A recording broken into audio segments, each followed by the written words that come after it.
नमस्कार, आप देख रहे हैं डीए न्यूज प्लस पर चर्चा है। मैं शकील साजिद। मत पूछ कि क्या हाल है मेरा तेरे पीछे, तू देख कि क्या रंग है तेरा मेरे आगे। रगों में दौड़ते फिरने के हम नहीं कायल, जब आंख ही से न टपका तो फिर लहू क्या है। बाचीजा ए अल्फाज है दुनिया है मेरे आगे, होता है शबो रोज तमाशा मेरे आगे। जी हां, मिर्जा असदुल्ला खां गालिब का जन्मदिन है 27 दिसंबर। उर्दू और फारसी के महान शायरों में शुमार गालिब साहब का जन्म 27 दिसंबर 1797 को आगरा में हुआ। उनका असली नाम मिर्जा असदुल्ला खान। उन्होंने बहुत कम उम्र में ही शायरी शुरू की। उनका पूरा जीवन आर्थिक तंगी और संघर्षों में बीता, लेकिन इसके बावजूद उन्होंने साहित्य को नई ऊंचाइयां दी। मिर्जा गालिब ने कभी भी मजहबी पाबंदियों को तवज्जो नहीं दी। इसका उदाहरण दिवाली के घटना से मिलता है, जब उनके माथे पर दिवाले के टीके को देखकर मौलाना ने तर्ज कसा था। शब्दों के जादूगर गालिब ने जवाब दिया कि मौलाना की बोलती बंद हो गई। मजहबी पाबंदियों से गालिब का लेना देना नहीं था। दोस्तों के बीच हिंदू मुसलमान जैसा सवाल नहीं था। खुशी, गम और तीज त्योहारों में उनके लिए अपना पराया जैसा कुछ नहीं था। होली के रंगों से एतराज नहीं था और दिवाली की खुशियों में हिंदू साथियों के साथ दियों की रोशनी से लेकर आतिशबाजी तक बिल्कुल उसमें साथ रहते थे। एक दोस्त के यहाँ दिवाली पर पूजा के बाद प्रसाद की मिठाई तो उन्हें दी गई, लेकिन माथे पर टीका नहीं लगाया गया। इस पर गालिब ने एतराज किया, कहा कि उनको टीका क्यों नहीं लगाया। फिर पंडित ने उनको भी टीका लगाया। माथे पर टीका और हाथ में दिवाली की मिठाई। कहते हैं कि रास्ते में मिले किसी मौलवी ने उन्हें देखकर तंज किया, पूछा कि ऊपर वाले को क्या मुंह दिखाओगे। मुसलमान होकर माथे पर टीका और हाथ में दिवाली की मिठाई। मस्त गालिब मजहबी पचड़ों में कहाँ पड़ते थे। वे कहते हुए आगे बढ़ गए, अगर बर्फी हिंदू है तो क्या इमरती मुसलमान है। गालिब का भरोसा सिर्फ इंसानियत था। उन्होंने लिखा कि बस की दुश्वार है हर काम को आसा होना, आदमी को भी मैसर नहीं इंसा होना। शराब गालिब की कमजोरी थी, जुए की लत थी, जिसमें एक बार 6 महीने की सजा भी हुई। लेकिन अपनी तमाम मुफलिसी के बाद भी अपने इन शौकों से वे निजात हासिल नहीं कर पाए। घर में क्या पकेगा, उसके लिए राशन, तरकारी, भाजी कहाँ से जुटेगी, उन्होंने परवाह नहीं की। हाथ में पैसे आते ही उनके कदम मैखाने की ओर चले जाते। पैसों के इंतजाम के लिए वे दोस्तों को भी घेरते रहते, सूदखोरों के यहाँ भी चक्कर लगाते रहते। मुगल सल्तनत खत्म हो चुकी थी। पेंशन के लिए वे रामपुर से कलकत्ता तक की दौड़ लगाते रहे। ब्रिटिश महारानी को खुश करने के लिए उन्होंने चिट्ठियां लिखी। कभी कुछ हाथ लग जाता, तमाम मौक़ों पर मायूसी हाथ आती। ऐसे ही मंजर के बीच गालिब ने लिखा, हम वहाँ हैं जहाँ से हमको भी कुछ हमारी खबर नहीं आती। मरते हैं आरज़ू में मरने की, मौत आती है पर नहीं आती। ख्वाबा किस मुंह से जाओगे गालिब, शर्म तुमको मगर नहीं आती। शराब के शौकीन, जिंदगी के गहरे फलसफे वाले मिर्जा गालिब ने दिल्ली पर भी कई अशार कहे, कभी शौक और रौनक के साथ तो कभी उजड़ती हुई तहजीब का मातम करते हुए। 1857 के गदर और उसके बाद की बर्बादी ने गालिब को झंझोड़ कर रख दिया। उनकी शायरी में दिल्ली की व्यथा बहुत गहरे सुर में सुनाई देती थी। आज उनका जन्मदिन है, हम उन्हें भावभीनी श्रद्धांजलि देते हैं। आगे बढ़ते हैं। बॉलीवुड के सुपरस्टार भाईजान सलमान खान आज अपना 60वां जन्मदिन मना रहे हैं। इसके चलते उनके पनवेल फार्म हाउस पर एक बड़ी पार्टी का आयोजन भी किया गया, जिसमें बॉलीवुड ही नहीं क्रिकेट की दुनिया के सुपरस्टार महेंद्र सिंह धोनी भी शामिल होते नजर आए। लिस्ट में सलमान खान की फैमिली के अलावा बॉलीवुड एक्टर्स भी नजर आए। सलमान खान के फैंस उन्हें भाईजान और दबंग खान पुकारते हैं। उनकी फैंस की संख्या बेशुमार है। ऐसे तमाम लोग हैं जिनका नज़रिया उनके प्रति थोड़ा नेगेटिव है। ऐसे लोग मानते हैं कि सलमान खान गुस्सैल हैं, दबंगई करते हैं, मगर अपने जीवन में सलमान खान कुछ विवादों से गिरे। इसके बाद उनकी छवि ऐसी गढ़ दी गई बैड बॉय वाली। लेकिन सलमान खान ऐसे शख्स हैं जिन्होंने अपनी खराब हो चुकी छवि को फिर साफ किया। वे लाखों दिलों की धड़कन है। उनके घर के बाहर ईद और जन्मदिन पर लगने वाले फैंस का तांता उनकी तस्वीर असली पेश करता है। इसके अलावा उनकी नेकी भी उन्हें फैंस की नज़रों में एक महान इंसान बनाती है। उनका जन्म 27 दिसंबर 1965 को बॉलीवुड के मशहूर लेखक सलीम खान के घर हुआ। सलमान का असली नाम अब्दुल रशीद सलीम सलमान खान है। सलमान का नाम उनके पिता सलीम खान और दादा अब्दुल हमीद खान के नाम से मिलकर बना है। सिर्फ 12वीं क्लास तक पढ़ाई की। सल्लू बचपन से ही काफ़ी शरारती थे। स्कूल और घर से उनकी रोज़ाना शिकायतें आती थी। सलमान खान ने कॉलेज की पढ़ाई बीच में ही छोड़ दी। उन्होंने कॉलेज छोड़ एक्टिंग की दुनिया में आने का दिल बना लिया। इसके बाद सलमान ने फिल्म इंडस्ट्री में अपने लिए काम की खोज की। वो निर्देशक जे.के. बिहारी के पास पहुंचे, जो उस वक्त फिल्म बीवी हो तो ऐसी का निर्देशन कर रहे थे। सलमान गए तो असिस्टेंट डायरेक्टर का काम मांगने, लेकिन उन्हें फिल्म में रोल मिल गया। सलमान खान ने वर्ष 1988 में फिल्म बीवी हो तो ऐसी से एक्टिंग की दुनिया में कदम रखा, सपोर्टिंग रोल किया। उसके अलावा सलमान खान ने असिस्टेंट डायरेक्टर के रूप में काम किया। फिल्म फलक से सलमान खान ने बतौर असिस्टेंट डायरेक्टर अपने फिल्मी कैरियर की शुरुआत की। सलमान ने अपना पोर्टफोलियो कई जगह फैला रखा था। मशहूर डायरेक्टर सूरज बड़जात्या की नज़र सलमान खान के पोर्टफोलियो पर पड़ी और उन्होंने सलमान को ऑफिस बुला लिया। उस वक्त सूरज ने फिल्म मैंने प्यार किया के लिए एक्टर दीपक तिजोरी और पीयूष मिश्रा को लिस्ट में रखा था, लेकिन आखिर में ये फिल्म सलमान की झोली में गिरी। इंडस्ट्री में सलमान का अलग रौब है, इसलिए उन्हें बॉलीवुड का गॉडफादर भी कहा जाता है। फिल्मों के अलावा सलमान खान को पेंटिंग का शौक है। उनकी बनाई पेंटिंग उनके को स्टार और एक्टर आमिर खान भी ले चुके हैं। इसके अलावा सलमान खान गाते हैं, फिल्में भी लिखते हैं। फिल्म बागी, चंद्रमुखी, वीर सलमान खान ने खुद लिखी। सलमान खान को बोन मैरो दान करने वाले पहले भारतीय शख्स के रूप में जाना जाता है। उन्होंने साल 2010 में अपने भाई अरबाज के साथ मिलकर बोन मैरो डोनेट किया था और एक नन्ही बच्ची की जान बचाई थी। बीइंग ह्यूमन भी उनकी एक बहुत खासी, बहुत अच्छी मानव सेवा के काम करने वाली संस्था है जो वो चलाते हैं। सलमान खान सिनेमा जगत के सितारों के लिए मुश्किल घड़ी में मदद के लिए आगे आते हैं।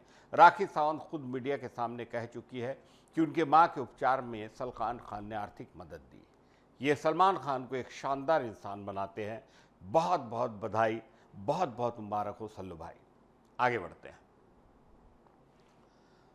साइबर अपराधियों ने आरटीओई चालान के नाम पर ऑनलाइन ठगी का नया तरीका अपनाया है। आपको सावधान रहना है। आम नागरिकों को टेक्स्ट मैसेज और एपीके फाइल भेजकर भ्रमित किया जा रहा है। लोगों के मोबाइल पर संदेश भेजा जा रहा है जिसमें लिखा होता है कि उनके वाहन का चालान लंबित है, तुरंत भुगतान न करने पर कार्रवाई होगी। संदेश के साथ भेजी जा रही एपीके फाइल असल में खतरनाक एप्लीकेशन है जिसे डाउनलोड करते ही मोबाइल हैक हो जाता है।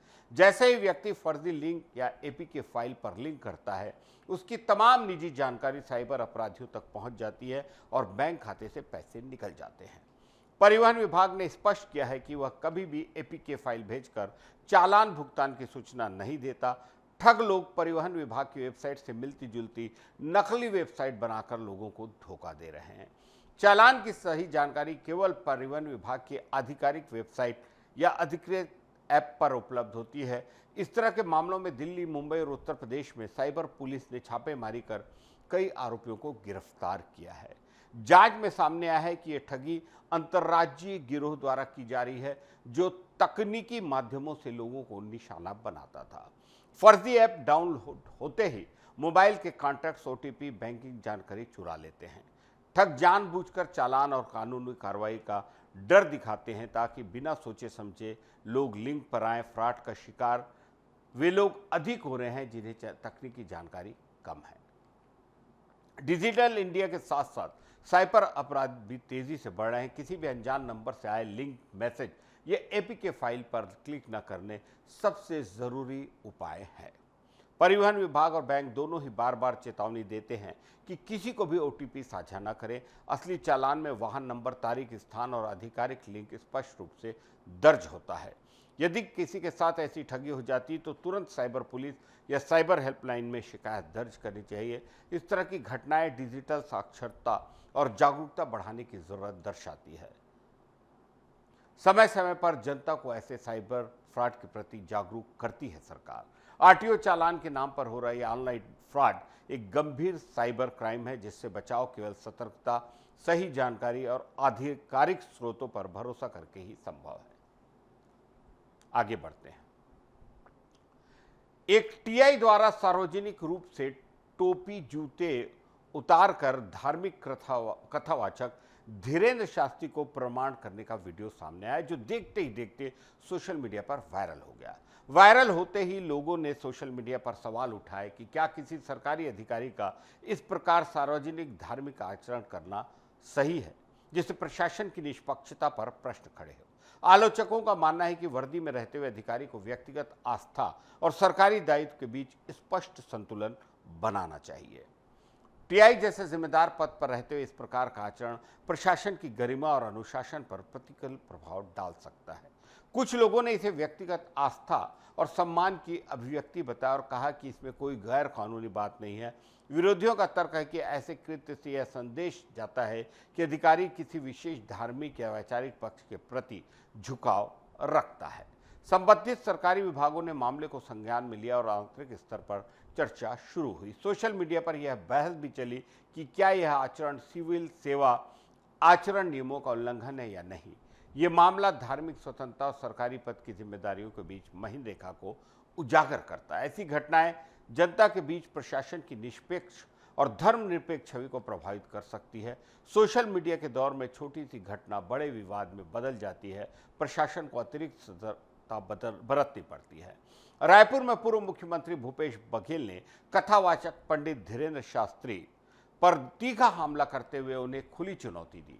भूपेश बघेल ने आरोप लगाया कि धीरेन्द्र शास्त्री भाजपा के एजेंट के रूप में कार्य है और यही उनका धंधा बन गया है। उन्होंने कहा कि छत्तीसगढ़ में कई बड़े महापुरुष और परंपरागत साधु संत हैं और अगर धीरेन्द्र शास्त्री वास्तव में शास्त्रों का ज्ञान है तो वे यहाँ के मठ मंदिरों में बैठे साधु महात्माओं के साथ शास्त्रार्थ करके दिखाया। उन्होंने प्रसिद्ध कथावाचक पवन दीवान का उदाहरण देते हुए कहा कि वे मंत्री, सांसद और विधायक भी रहे, जीवन भर कथावाचन किया, लेकिन उसके आश्रम की हालत आज भी साधारण है। जबकि दूसरी ओर धीरेन्द्र शास्त्री और प्रदीप मिश्रा जैसे लोग सरकारी जहाज़ों में घूम रहे हैं, बड़े अस्पताल और मेडिकल कॉलेज खोल रहे हैं और करोड़ों अरबों की संपत्ति के मालिक बन गए हैं। मीडिया ने इस मुद्दे को प्रमुखता से उठाया, जिससे बहस और व्यापक हो गई। ये घटना प्रशासनिक अधिकारियों के लिए एक चेतावनी है कि निजी आस्था और सार्वजनिक व्यक्तित्व में स्पष्ट सीमा जरूरी है। धार्मिक भावनाओं का सम्मान करते हुए भी सरकारी पद की गरिमा बनाए रखना जरूरी है। कुछ दिनों पहले ही छत्तीसगढ़ क्रांति सेना के से जुड़े अमित बघेल से जब वो किसी पेशी में आए थे, एक टीआई ने हाथ मिला लिया था, उसे तत्काल सस्पेंड कर दिया गया था। इस पर भी बहुत सारी बहस चल रही है कि इस टीआई पे क्या कार्रवाई होती है। बहरहाल आगे बढ़ते हैं। एक बड़ी खबर है, राजधानी रायपुर के लॉ कॉलेज के प्रिंसिपल को पुलिस द्वारा हिरासत में लेकर पूछताछ किए जाने की घटना आई है, जिससे पूरे अधिवक्ता समुदाय में आक्रोश फैल गया है। ये मामला कानून के पालन और नागरिक अधिकारों से जुड़ा हुआ बताया जाता है।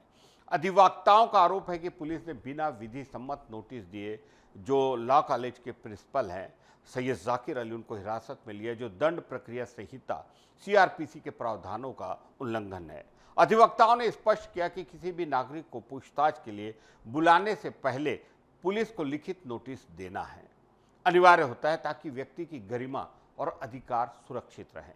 इस मामले में पुलिस द्वारा सम्मानजनक और कानूनी प्रक्रिया का पालन नहीं किया गया, जिससे एक शिक्षण संस्थान के प्रमुख का अपमान हुआ है। घटना से नाराज अधिवक्ताओं ने इसे केवल एक व्यक्ति नहीं बल्कि पूरी विधि समुदाय का अपमान बताया। विरोध स्वरूप अधिवक्ताओं ने पुलिस अधीक्षक एसपी कार्यालय का घेराव किया और पुलिस प्रशासन के खिलाफ नारेबाजी की। बड़ी संख्या में अधिवक्ता एकजुट होकर इस मुद्दे पर सामने आए, जिससे स्पष्ट हुआ कि मामला केवल व्यक्तिगत नहीं है, संस्थागत है। स्टेट बार काउंसिल के प्रतिनिधियों ने इस घटना पर पुलिस कार्रवाई पर कड़ा एतराज बताया। जब कानून की रक्षा करने हुए कानून तोड़े तो आम नागरिकों के अधिकार कैसे सुरक्षित रहेंगे। लॉ कॉलेज के प्रिंसिपल के साथ इस तरह के व्यवहार और समाज के साथ इस तरह के व्यवहार से मुस्लिम जो समाज भी रायपुर में उद्वेलित हो गया और कल राजीव गांधी चौक पर एक बड़ा विरोध प्रदर्शन शुक्रवार की नमाज के बाद आयोजित किया गया। ये मामला मानवाधिकारों से जुड़ा हुआ है, क्योंकि हिरासत में लेना व्यक्ति की स्वतंत्रता पर सीधा प्रभाव डालता है।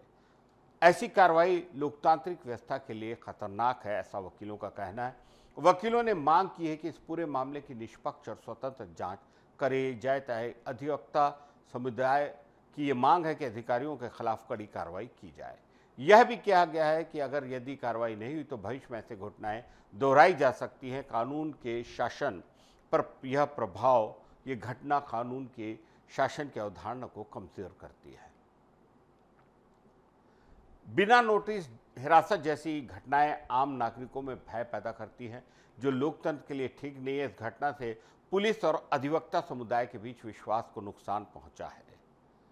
पूरे विरोध का मूल उद्देश्य यही है, जो कि समाज ने भी किया है, कि न्याय, कानून और व्यक्ति की गरिमा की रक्षा हो तथा भविष्य में कोई भी अधिकारी कानून से ऊपर आकर किसी भी व्यक्ति को प्रताड़ित ना किया जाए। यहाँ ये बताना जरूरी है कि 23 दिसंबर को बहुत सुबह सुबह 120 से ज़्यादा समाज के, मुस्लिम समाज के लोगों को पुलिस ने बुलवाया और सिविल लाइंस थाने में वो किया और उन्हें यह बताया गया कि उन्होंने एक ऐप डाउनलोड किया है जिसको कि विदेशों में बात करने के लिए किया जाता है। मुस्लिम समाज के लोगों का ये कहना है कि ये ऐप उन्होंने इसलिए डाउन किया है कि उनके कोई भी व्यक्ति अगर हज या उम्रा के लिए सऊदी अरब जाता है तो इस ऐप से आसानी से बात हो सकती है और सिर्फ इस ऐप से बात हो सकती है।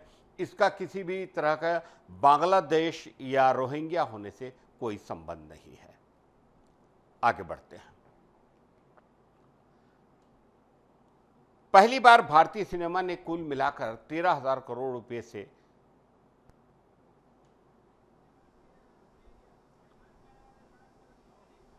मुस्लिम समाज। आज तो बहुत बड़ा एक भव्य प्रदर्शन होने वाला था, क्योंकि पुलिस प्रशासन ने अपनी गलतियों को स्वीकार किया है। उन्होंने कहा है कि मानवता, एक मानव से गलती होती है, तो इस तरह के आश्वस्त किया है कि पैटर्न, इस तरह का जो अपराधियों के लिए पैटर्न वो इस्तेमाल करती है कि सुबह 4 बजे तड़के एक अपराधी को उठाना, तो इस तरह से ये बिल्कुल अनुचित है, दुर्व्यवहार है एक रेपुटेड पर्सन के लिए। तो उस चीज़ को उन्होंने माना है, तो हमने ये भव्य रैली को कम से कम आधा कर दिया है, नहीं तो ये बहुत बड़ा एक आक्रोश रैली निकलने वाला था। और अभी हम महामहिम राज्यपाल साहब को ज्ञापन देने जाएंगे, राष्ट्रपति के नाम में एक ज्ञापन देंगे कि इस तरह का दुर्व्यवहार जो मुस्लिम समाज के रेपुटेड पर्सन के साथ किया गया, सुबह 4 बजे उठा के खुले मैदान में ठंड के महीने में बैठा दिया गया, ना उनको कोई दवा पानी, चाय पानी, नाश्ता, कुछ कोई भी चीज़ मुहैया नहीं कराई गई। तो इस चीज़ के हम खिलाफ है कि वो अपना कार्रवाई जो करना है करें, उनकी कार्रवाई पे हम उनका खुद साथ देंगे और जो जिसके खिलाफ वो कार्रवाई करे वो भी साथ देगा, ऐसा नहीं है।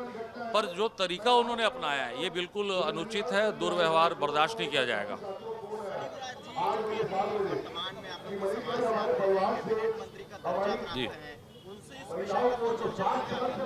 जी, सलीम राज जी खाली वक्फ बोर्ड के चेयरमैन हैं, उनको वक्फ बोर्ड ही चलाने से फुर्सत नहीं है। अगर उनको थोड़ा फुर्सत मिलती तो आज वो समाज के साथ भी खड़े होते।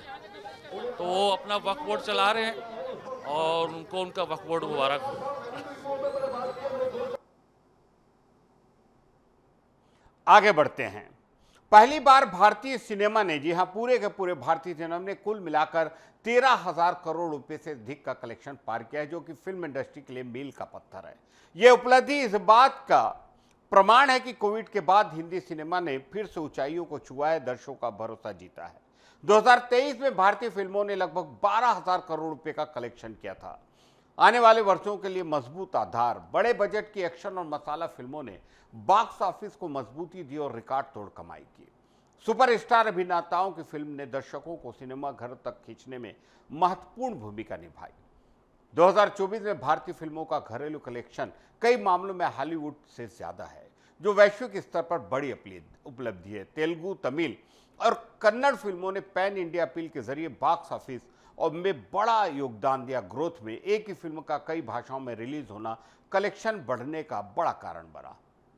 दर्शकों में एक्शन, ड्रामा और देशभक्ति से जुड़ी फिल्मों की मांग अधिक देखने को मिली। 2025 में भी कई बड़ी और महंगी फिल्मों की लाइनअप है, जिससे रिकॉर्ड टूटने की संभावना बनी हुई है। ओटीटी के बावजूद लोग फिर से थिएटर का अनुभव लेना पसंद कर रहे हैं।